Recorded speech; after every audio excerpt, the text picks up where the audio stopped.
भी है, इसका एक पार्ट है आज हमारी संकल्पनी का, तो मुझसे मेरा अनुभव शेयर करने के लिए कहा गया है। तो जो पहला बिंदु है डिस्कवरी। तो जैसे ही मेरा विद्यालय में यहाँ पर नियुक्ति हुई थी, बिना माइक का मूवी वैसे समझ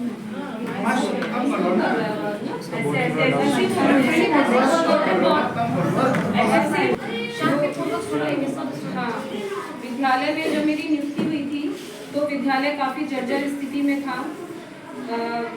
आने के बाद काफ़ी निराशा भी हुई थी कि ये कहाँ मेरा अपॉइंटमेंट हो गया। और ऑब्वियस सी बात है, हर कोई अपने करियर को लेके, भविष्य को लेके बड़े बड़े सपने देखता है।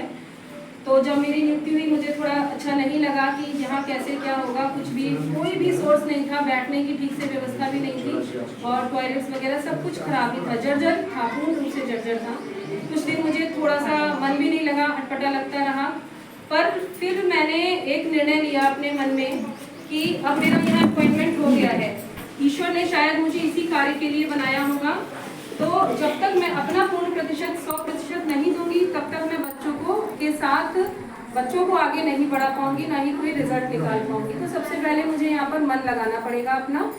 और मैंने यहाँ पर इनको बिल्कुल अपना घर, इस विद्यालय को अपना घर समझना शुरू किया, बच्चों को अपना परिवार समझना शुरू किया, स्टाफ को अपना परिवार समझना शुरू किया और धीरे धीरे नए नए लक्ष्य अपने मैंने साधने शुरू कर दिए, एक बनाने शुरू कर दिए।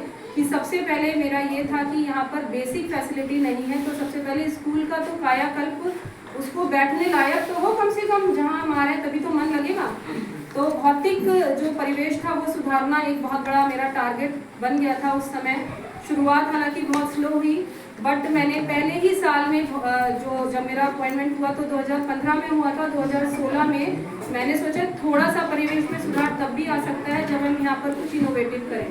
तो मैंने इसीलिए आते 2016 में, जैसा कि आज आप लोग ये प्रदर्शनी देख रहे हैं, ऐसे ही 2016 में मैंने अपने अपॉइंटमेंट के जस्ट बाद एक प्रदर्शनी लगाई थी यहाँ पर और बच्चों को कल्चरल प्रोग्राम्स बहुत सारे तैयार करवाए थे। उस एक प्रोग्राम से सच में यकीनन मुझे बहुत फायदा हुआ, क्योंकि एक तो ये है कि बच्चों को भी लगा और गांव वालों की भी लगा कि एक परिवर्तन है, यानी कि परिवर्तन होगा हमारे गांव में।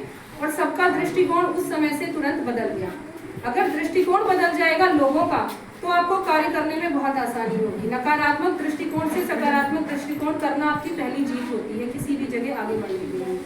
तो जो दृष्टिकोण था वो नकारात्मक नहीं रहा, तुरंत सकारात्मक हो गया। सारे गांव वालों का मेरे प्रति बहुत श्रद्धा, बहुत आदर होने लगा कि हाँ मैम आई है तो कुछ नया होगा, हमारे बच्चों को मिलेगा।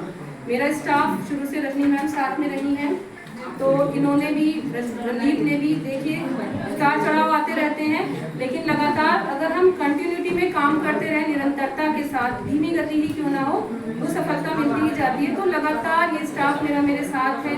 मैंने ये सपना देखा है, सबने सपने की बात करी, मैंने सच में एक सपना देखा था कि एक दिन ऐसा आए जब वो जो जर्जर विद्यालय है वो जर्जर ना रहे, एक मॉडल स्कूल की तरह चमके। पुरस्कार अपनी जगह है, किसी को मिले ना मिले, लेकिन सेल्फ रिस्पेक्ट बहुत बड़ी चीज़ होती है जो अपनी आंखों में खुद की होनी चाहिए। वो आज मेरी आंखों में मेरे लिए है, क्योंकि मैं सच में यहाँ काम करती हूँ। और मुझे लगता है कि सबको ये सोचना चाहिए कि लाइफ में कोई आपको रिकॉग्नाइज कर रहा है या नहीं कर रहा है, ये अलग बात है। आप खुद को तो रिकॉग्नाइज कीजिए कि आप जहाँ जिस सीट पर बैठे हैं, जो आपको पोस्ट मिल गई है, बच्चों के साथ आप बिल्कुल ऐसे इंटीमेट हो जाइए। इंटीमेशन बहुत जरूरी है, इंटीमेट रिलेशनशिप, डबल बॉन्डिंग होता है टीचर्स एंड स्टूडेंट के बीच में, डबल बॉन्डिंग होता है, this is not a single bonding. तो वो डबल बॉन्डिंग बनानी है हमको, स्टूडेंट ओरिएंटेड वातावरण क्रिएट करना है, जिसको हम छात्र केंद्रित उपागम कहते हैं।